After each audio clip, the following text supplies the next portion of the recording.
bom dia. Estamos de volta nessa terça-feira, 17 de setembro de 2024. Sejam todos bem-vindos.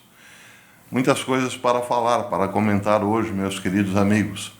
Uma delas é que o Reino Unido, a Grã-Bretanha, pode estar nesse momento cercada por submarinos russos, com armas nucleares, claro.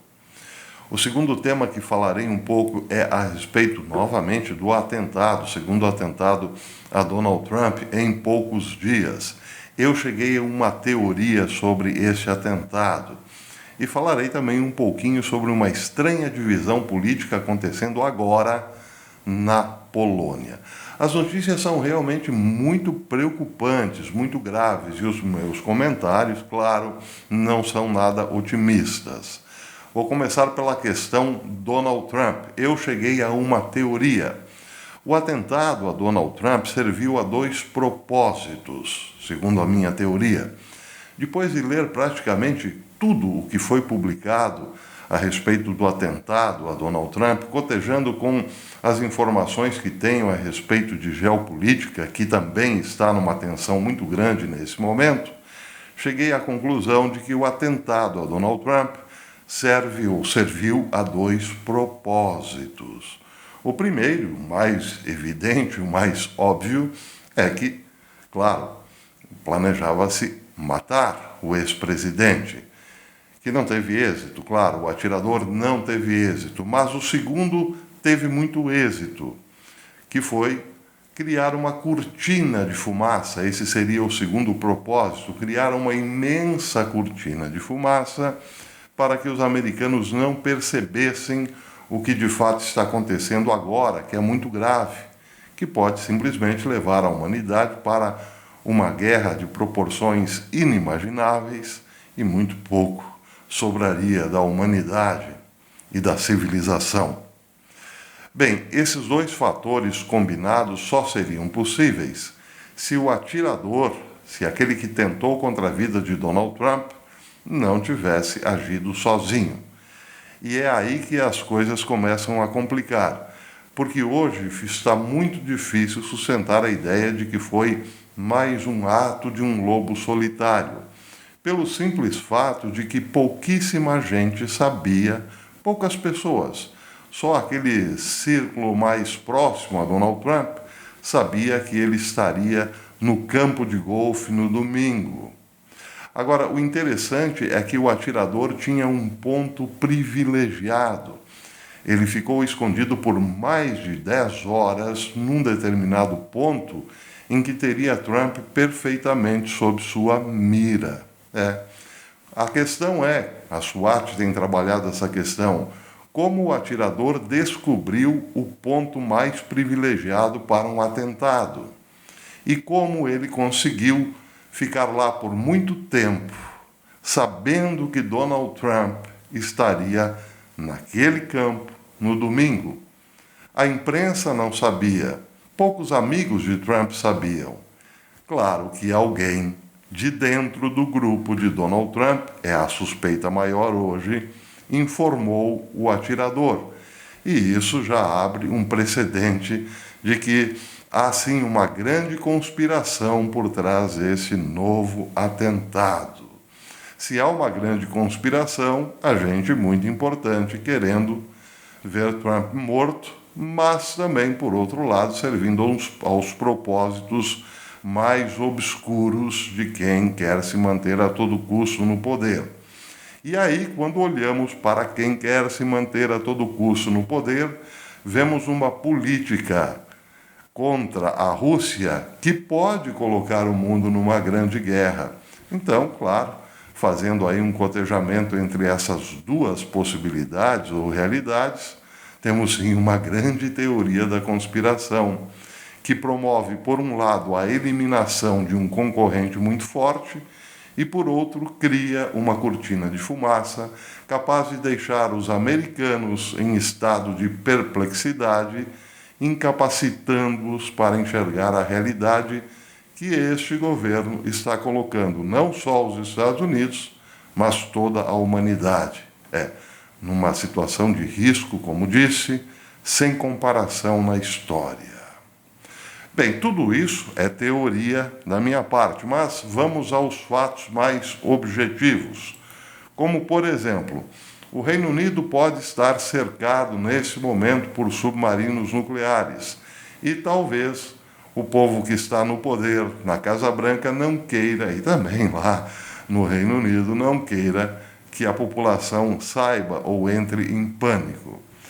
Quem é muito bem informado em relação às questões da Rússia é Hal Turner, o radialista Hal Turner, que eu cito muito aqui neste canal.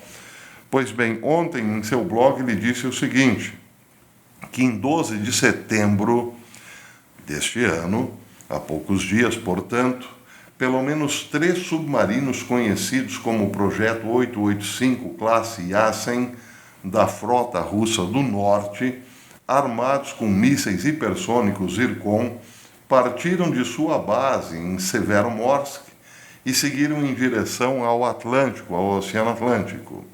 Aí então ele mostra aqui o mapa de onde partiram os submarinos da base de Severomorsk. Diz Turner que este foi o mesmo dia em que o primeiro-ministro britânico, Keir Starmer, deixou o Reino Unido para uma reunião com Biden em Washington, D.C., para discutir a concessão de permissão à Ucrânia para atacar a Rússia com mísseis de longo alcance fornecidos pelo Ocidente. Então, a ordem teria vindo do Kremlin que esses submarinos partissem imediatamente para as imediações da ilha. De acordo com o renomado especialista militar Mikhail Kodarnok, esta é a fonte de Hal Turner, esses submarinos russos deixaram o seu porto de origem e seguiram para o Oceano Atlântico por um motivo bem específico, especialmente considerando o fato de que isso aconteceu no exato momento em que o Ocidente começou a declarar que permitiria que a Ucrânia usasse armas de longo alcance fornecidas pelo Ocidente contra instalações militares dentro da Rússia. Kodarnok expressou confiança de que esses submarinos nucleares já estão na costa da Grã-Bretanha, aguardando a ordem de ataque. Segundo ele, os mísseis de cruzeiro britânico Storm Shadow se esses mísseis britânicos Storm Shadow voarem em direção à Rússia, os submarinos russos destruirão as instalações da divisão britânica da empresa pan-europeia de sistema de mísseis, MBDA, especificamente as instalações da empresa em Bristol e Bolton, no Reino Unido. Diz Turner que, citando suas próprias fontes no Ministério da Defesa russa, Kodarekov também confirmou que os russos têm um plano claro para dissuadir a OTAN de ações retaliatórias.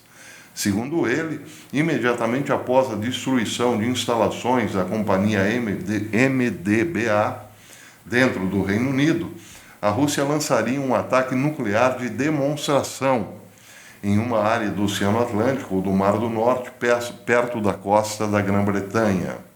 Ele expressou também confiança de que somente depois disso as autoridades britânicas entenderiam, finalmente, que é hora de parar de agravar a situação em relação à Ucrânia, já que da próxima vez um ataque nuclear poderia ser infligido a Londres, Bruxelas, onde é a sede do quartel-general da OTAN, e também Washington, D.C. Em notícias relacionadas na manhã de ontem, dia 16, o presidente russo Vladimir Putin teria ordenado um aumento no tamanho do exército russo, um aumento de 180 mil soldados, elevando a capacidade para o tamanho de 1,5 milhão. Mas outras fontes dizem que o exército russo passa hoje de 2 milhões de soldados. Bem, esse é só um aspecto da crise. O Reino Unido, portanto, poderia estar nesse momento cercado e os submarinos russos aguardando a ordem de um pesado ataque à ilha se mísseis do Reino Unido, com tecnologia em parceria com os Estados Unidos, atingissem a Rússia profundamente. Esse é um dos aspectos.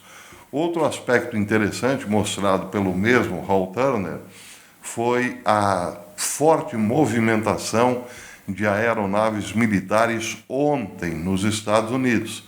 E isso certamente não tem nada a ver com um novo atentado a Donald Trump. Ele mostrou essa imagem aqui em seu blog, uma imagem divulgada pela ADS-B Exchange, que mostra uma forte movimentação de aeronaves sobre os Estados Unidos. Bem, olhando para a imagem, parece até pouco. Essas aeronaves voam em quantidade muito maior normalmente. A questão é que nesta divulgação, as aeronaves aqui mostradas são militares. Esta é uma foto de aeronaves militares, somente aeronaves militares. Disse Turner que às 14h57, horário leste dos Estados Unidos, ontem, havia literalmente centenas de aeronaves militares voando sobre os Estados Unidos continentais. Turner diz: tenho 62 anos e nunca vi tantas aeronaves militares no ar em toda a minha vida. E aí ele diz: aqueles que acham que a situação está tranquila se enganam, porque nós estamos realmente muito próximos aí de um grande conflito entre Estados Unidos, União Europeia, OTAN e a própria Rússia, e a Rússia. Bem, essa é mais uma informação inquietante. Mas, como diz o ditado, onde fumaça há fogo, podemos ver que há sim muita inquietação também na Polônia. E essa inquietação é interessante ou sintomática, porque até poucos dias atrás, a Polônia mantinha o discurso ufanista de que era possível derrotar a Rússia tranquilamente, uma vez que o país estivesse pronto para um conflito, tendo a retaguarda da OTAN, de todos os países membros da OTAN. Bem, a questão é que hoje parece já existe uma divisão política na Polônia. A crítica de parlamentares poloneses a esse alinhamento do país com a OTAN num momento crítico, e esse é o X da questão. Enquanto está tudo bem, ufanar-se é do jogo, provocações fazem parte do espetáculo. Mas quando os atores importantes percebem que as coisas avançaram e muito, e já não estão mais no terreno da galhofa, ou da possibilidade, ou da brincadeira, ou só da provocação, as coisas mudam. E é por isso que é sintomático essa crítica de parlamentares à política pró-OTAN da Polônia. Vejam só, essa é uma publicação do India Today que diz o seguinte: os comentários inflamados de Grzegorz Braun destacam as crescentes divisões dentro da Polônia sobre seu envolvimento no conflito da Ucrânia. À medida em que as tensões aumentam, a Polônia se vê entre apoiar aliados ocidentais e salvaguardar a sua segurança contra uma potencial retaliação russa. Bem, no X, que nós já não temos acesso, uma publicação do mesmo Indian Today diz o seguinte: Grzegorz Braun, um membro polonês do Partido Europeu, fez recentemente uma forte declaração se opondo ao alinhamento da Polônia com os Estados Unidos na guerra em andamento na Ucrânia. Ele expressou sua insatisfação com o envolvimento do secretário de Estado dos Estados Unidos, afirmando, abre aspas, Blinken, vá para casa o mais rápido possível, saia, não queremos você aqui, não queremos que o povo polonês pague e morra por suas guerras. Bem, fiz questão de trazer essa nota porque a Polônia é um desses países chave para a compreensão de todos os conflitos da era moderna. Todo mundo sabe o papel da Polônia na Segunda Guerra. Bem, os poloneses têm uma experiência tremenda com o sofrimento. Ficaram muito tempo na mão dos nazistas e também dos comunistas. E sabem mais do que ninguém quando as coisas estão realmente muito perigosas. E essa divisão interna, que não é comum na Polônia, acontece porque muitos poloneses já perceberam que as coisas realmente estão muito quentes. Quem também percebeu que as coisas estão muito quentes foi o pessoal do Pentágono. Essa é outra informação que deve ser considerada. Tyler Durham, do Zero Hedge, trouxe o seguinte comentário. Ele disse: este é sem dúvida o momento de decisão mais perigoso da guerra. A liderança do Pentágono enfatizou recentemente que conceder permissão à Ucrânia para ataque de longo alcance fará pouco estrategicamente para mudar o campo de batalha, onde o ímpeto russo tem ganhado continuamente no leste da Ucrânia. Isso faz todo sentido se o Pentágono realmente manifestou ou tornou pública essa preocupação, é porque, de fato, ataques ucranianos de longo alcance não resolvem o problema da Ucrânia. Essa é a questão que, aliás, eu já lembrei aqui a posição da Itália. A Itália chegou a manifestar isso, sim, publicamente, através de Meloni, que disse que não seria interessante para a Ucrânia atacar a Rússia em profundidade antes de resolver a invasão propriamente, o problema dos russos em seu território. Para a Itália, o mais lógico a fazer nesse caso é tentar limpar o território e depois, iniciar uma nova rodada de negociações com indenizações, inclusive. E aí, se fosse o caso, então, um conflito em outra esfera. Mas, para resolver o problema ucraniano, os ucranianos deveriam se concentrar todas as forças dentro do seu território que foi invadido. Isso também tem tudo a ver com o que pensa o Kremlin. Para o Kremlin, a Rússia invadiu a Ucrânia, tem as suas justificativas, mas nunca declarou guerra à OTAN. Portanto, receber mísseis de países membros da OTAN seria uma ofensa ou uma declaração de guerra inaceitável para a Rússia, porque isso colocaria a sua própria existência em risco. De fato, objetivamente, a Rússia nunca declarou guerra à OTAN. Ela invadiu um país que não era membro da OTAN. Justificava a invasão porque, segundo o Kremlin, os russos da região do Donbass estavam sendo massacrados pelas forças militares de Kiev. Essa foi uma das razões. Outra das razões é que o Donbass havia votado em plebiscito o desligamento da Ucrânia. E outra das razões, que todo mundo sabe, foi a destituição, por assim dizer, não foi exatamente assim que ocorreu, mas a saída de um aliado de Putin da presidência da Ucrânia, para depois, posteriormente, a entrada de um aliado da OTAN no comando do país. Também fala-se no Kremlin de laboratórios de ganho de função próximos à fronteira com a Rússia, que estavam levando muitas preocupações ao Kremlin. Seja como for, a Rússia tem as suas justificativas, mas um fato concreto é que a Rússia nunca atacou a OTAN diretamente e, portanto, vê-se na obrigação de contra-atacar se sentir ameaçada por membros da OTAN. Basta que um míssil de longo alcance atinja o seu território e a guerra estaria declarada. Então, o Pentágono aqui fez uma declaração, se é realmente comprovado, bastante lógica.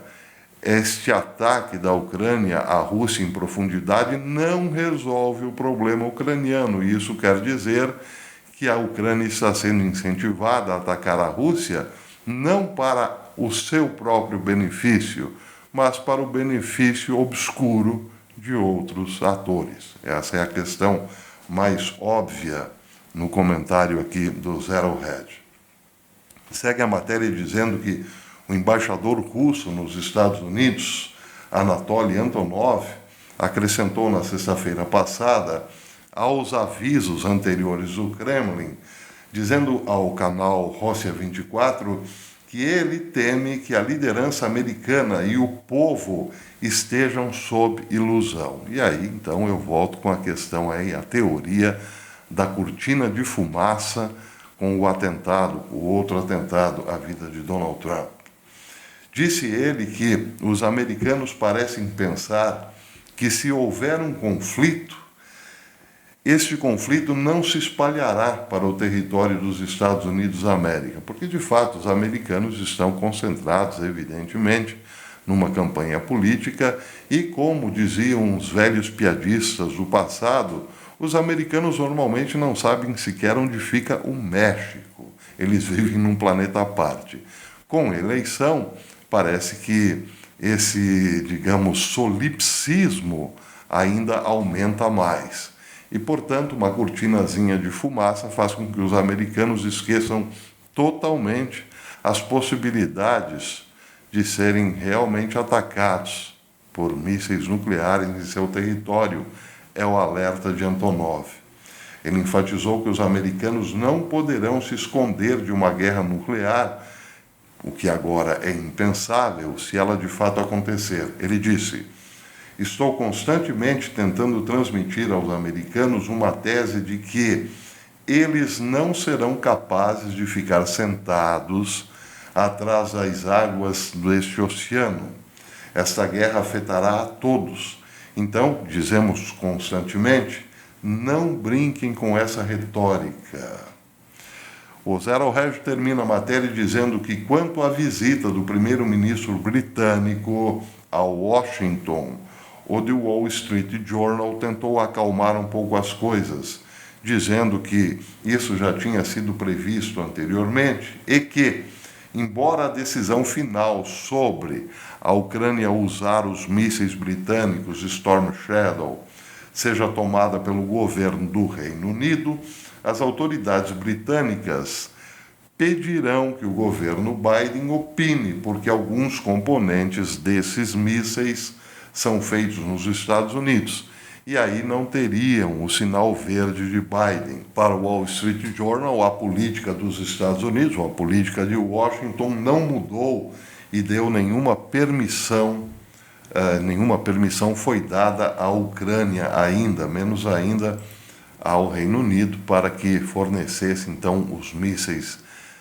Storm Shadow para a Ucrânia. Para terminar, duas notas, uma muito curiosa em relação ao atirador de Donald Trump, Ryan Roof. A Fox publicou hoje que Roof tem antecedentes criminais no condado de Guilford, na Carolina do Norte, que remontam à década de 1980. As acusações contra ele, diz a Fox, variam de emitir vários cheques sem fundo, a porte de arma de fogo, posse de veículo roubado e várias acusações de posse de armas de destruição em massa em 2002. Trata-se especificamente de um explosivo binário com cordão de detonação e uma cápsula detonadora encontrada pela polícia, que então fazia parte aí do arsenal de Ryan Roof, isso desde a década de 1980, ou seja, não é nenhum ingênuozinho que, movido pela emoção ou pelo ódio ao candidato Trump, resolveu então sair por aí, comprar um rifle de assalto, comprar um AK-47 e atirar no presidente. Não, a história é longa, o sujeito tem uma longa capivara e também, claro, como disse no começo, suspeito de que tenha ligações aí com gente muito ligada ao próprio Donald Trump. Um detalhe curioso, uma vizinha sua na Carolina do Norte, uma antiga vizinha, disse que ele criava um cavalo dentro de casa. É uma curiosidade a respeito do sujeito. Ele disse que votou em Donald Trump em 2016, mas que depois se arrependeu profundamente. E a Fox descobriu que ele, logo depois, digamos assim, de ter se arrependido, escreveu uma carta ao Irã pedindo que o Irã assassinasse Donald Trump. Bem, será que votou mesmo em Donald Trump? A sua capivara é longa, ele era então, digamos assim, um bandido já procurado pela polícia e resolveu votar em Donald Trump. Por quê? Ele achava que Trump seria mais ou menos a turminha da patota, então se arrependeu? É uma possibilidade, não é? Claro que existe aqui muita coisa estranha e mal explicada. Bem, a outra notícia interessante, ou pelo menos curiosa, é que a última pesquisa, essa pesquisa aqui foi feita pelo USA Today, diz que na Pensilvânia, Kamala Harris está 3 pontos percentuais à frente de Donald Trump na pesquisa. O USA Today, com a Universidade de Suffolk, dizem que ela está na frente principalmente no eleitorado feminino, em relação ao eleitorado feminino, que está em peso com ela. A pesquisa foi feita antes do atentado. Bem, dizem também aqui os comentaristas da Fox que a Pensilvânia preocupa os republicanos, porque reza a lenda que nenhum candidato que vence na Pensilvânia perde as eleições majoritárias. Bem, são números e pesquisas, não é? Pois é.